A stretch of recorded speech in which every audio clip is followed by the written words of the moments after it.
তা ব্রাহ্মণবাড়িয়া থেকে এমনই একটি কথা বলেছেন ব্যারিস্টার রুমিন ফারহানা।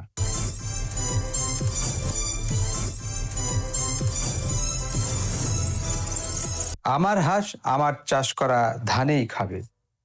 ঠিক আছে, আমার হাঁস আমার চাষ করা ধানই খাইব। প্রশ্ন হলো, এটা কি শুধু নির্বাচনী রেটরিক, নাকি এই একটি লাইনের মধ্যেই লুকিয়ে আছে বাংলাদেশের বর্তমান রাজনীতির পুরো চিত্র?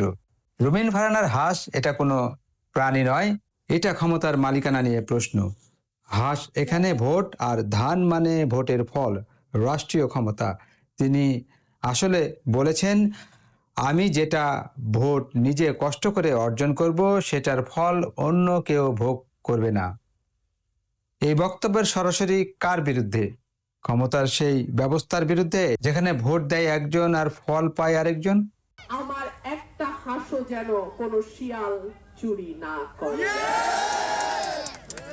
গুনে গুনে হাঁস আপনারা খোয়ারে তুলবেন।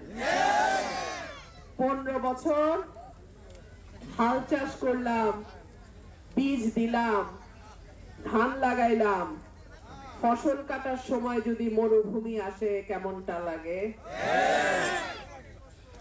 ঠিক আছে, আমার হাঁস আমার চাষ করা ধানই খাইব।